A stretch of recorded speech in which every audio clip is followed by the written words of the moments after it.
Hi friends, welcome to relax recipes. என்னடா ஒரு தட்டு நிறைய உளுந்த வடை வச்சுட்ருக்கேன்னு பார்க்குறீங்களா? நல்ல மொறுன்னு உளுந்த வடை தான் இன்றைக்கி செய்ய போகிறோங்க. நான் இன்றைக்கி சொல்கிற டிப்ஸ் எல்லாம் ஃபாலோ பண்ணி நீங்கள் செஞ்சு பாருங்கள். அரை மணி நேரத்துலேயே 50 வடை நல்ல பெரிய பெரிய வடையாக சுட்டு எடுத்துடலாம். நான் 4 கப் அளவுக்கு வெள்ளை உளுந்து உருட்டு உளுந்து எடுத்திருக்கேன். இது கிட்டத்தட்ட 3/4 கிலோ அளவுக்கு இருந்தது.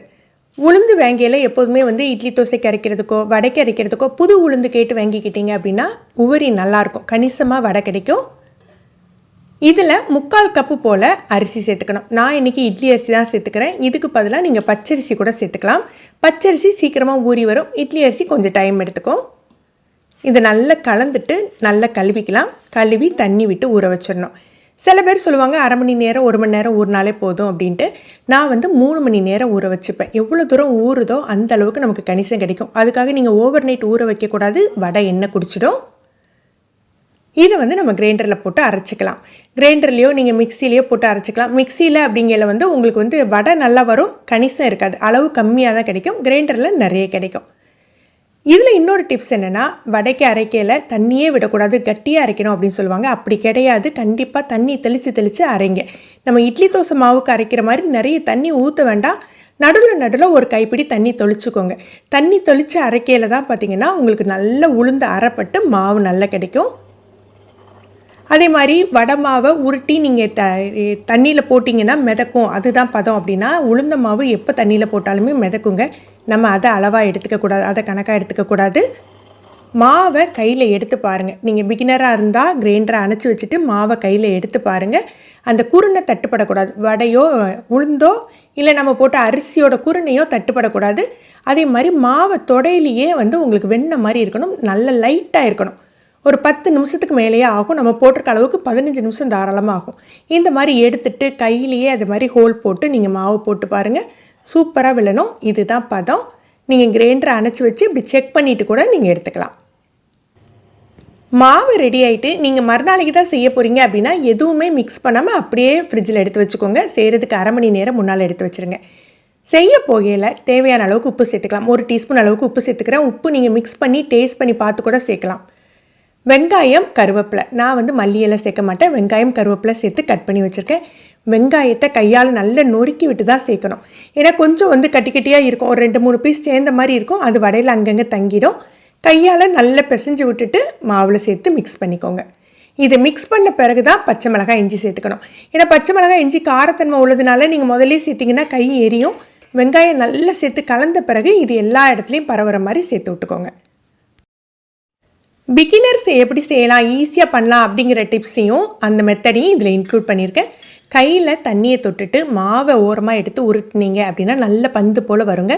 கட்டை விரலால் லைட்டாக அழுத்தி விட்டுட்டு நடுவில் ஹோல்ட் பண்ணி போட்டு பாருங்கள், ஈஸியாக விழுந்துடும். இது நார்மலாக நம்ம ஏற்கனவே வடை செஞ்சு எக்ஸ்பீரியன்ஸ் ஆனவங்க இந்த மெத்தடை யூஸ் பண்ணலாம். பிகினர்ஸ்க்குரிய மெத்தடையும் நான் இன்க்ளூட் பண்ணியிருக்கேன், அதையும் பார்த்துடலாம்.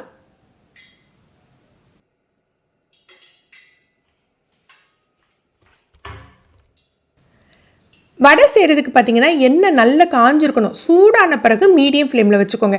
கூட்டி குறைக்கக்கூடாது. ஒன்று போல் வெந்து வரும். ரொம்ப ஹை ஃப்ளேமில் இருந்தால் வடை சீக்கிரமாக வெளியில் ப்ரௌன் ஆகிடும், உள்ளே வெந்திருக்காது. ரொம்ப லோ ஃப்ளேமில் இருந்தால் சதச்சதன்னு இருக்க மாதிரி இருக்கும், எண்ணெயும் குடிச்சிடும்.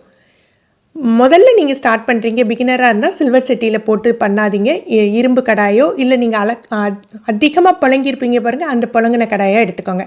நான்ஸ்டிக் கடாயில் கூட ட்ரை பண்ணலாம். நான் இன்றைக்கி கொஞ்சம் பெரிய சைஸாக தான் போடுறேன். நல்ல பெரிய சைஸாக வேணும் அப்படின்னு சொல்லிட்டு நீங்கள் சின்னதாக கூட போட்டு பாருங்கள்.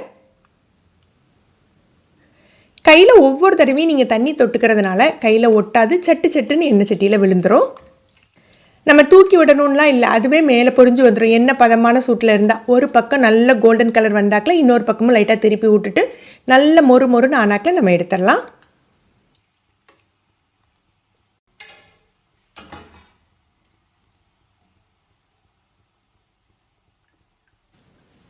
நீங்கள் அதிகமாக உளுந்த வடை செஞ்சதில்லை, இல்லை வடை சேப்பாக வரமாட்டேக்கி பிகினராக இருக்கீங்க அப்படின்னா இந்த மாதிரி ஒரு மெட்டல் வடிகட்டி எடுத்துக்கோங்க. பேக் சைடில் கொஞ்சம் தண்ணி தடவிட்டு மாவு உருட்டி அதுக்கு மேலே வச்சுக்கலாம். வச்சுட்டு நடுவில் ஹோல்ட் பண்ணி விட்டுக்கோங்க. டம்ளரில் கூட பின்னால் ஷீட் கட்டி போடுவாங்க. ஆனால் அது என்னென்னா கையில் அனல் அடிக்கும். இந்த வடிகட்டியில் பார்த்திங்கன்னா நீளமான கைப்பிடி இருக்கிறதுனால நீங்கள் தள்ளி இருந்து இப்படி லைட்டாக திருப்புனீங்கனாலே போதும், வடை உள்ளே விழுந்துடும். ஒவ்வொரு தடவையும் தண்ணி வச்சுக்கோங்க. தண்ணி வச்சுக்கிறதுனால சட்டு சட்டுன்னு விழுந்துடும், ஒட்டாது இந்த வடிகட்டியில். இது சொல்லப்போனால் நம்ம கையால் போடுறத விட நல்ல உருண்டையாக புசு புசுன்னு வருங்க. ரெஸ்டாரண்ட்டில் கிடைக்கும் பாருங்கள், ஹோட்டல்லாம் கொடுப்பாங்க இல்லையா, அந்த மாதிரி வடை வரும். நிறைய பேர் உளுந்த வடை டேஸ்ட்டாக பண்ணுவாங்க, ஆனால் சேப் மட்டும் கிடைக்காம இருக்கும். அவங்களுமே இந்த டிப்ஸை ஃபாலோ பண்ணலாம், சூப்பராக செஞ்சிடலாம். இந்த மெத்தடில் செய்யலை, மாவு ரெடியாக இருந்தால் போதுங்க. 50 வடை அரை மணி நேரத்தில் சட்டு சட்டுன்னு நீங்கள் பண்ணி எடுத்துடலாம். ஃப்ரெண்ட்ஸ், நீங்களும் இந்த மெத்தடில் இந்த வடை ரெசிபி ட்ரை பண்ணி பாருங்கள். உங்களுக்கு அவுட்புட் எப்படி வந்ததுன்னு சொல்லுங்கள். இந்த வீடியோ உங்களுக்கு யூஸ்ஃபுல்லாக தோணுச்சுன்னா லைக் பண்ணி ஷேர் பண்ணுங்கள். ஃபஸ்ட் டைம் நம்ம சேனல் பார்க்குறீங்கன்னா ரிலாக்ஸ் ரெசிபிஸ் சப்ஸ்கிரைப் பண்ணிக்கோங்க. கீழே இருக்க பெல் பட்டனில் நீங்கள் ஆல் அப்படிங்கிற ஆப்ஷனை செலக்ட் பண்ணி வச்சுக்கிட்டிங்கன்னா நம்ம சேனலில் வீடியோக்கள் வந்த உடனே உங்களுக்கு நோட்டிஃபிகேஷன் கிடைக்கும். எந்த மாதிரி வீடியோக்கள் போடலாங்கிற உங்கள் சஜஷனையும் கீழே கொடுங்க, எனக்கு ரொம்ப யூஸ்ஃபுல்லாக இருக்கும். தேங்க்யூ.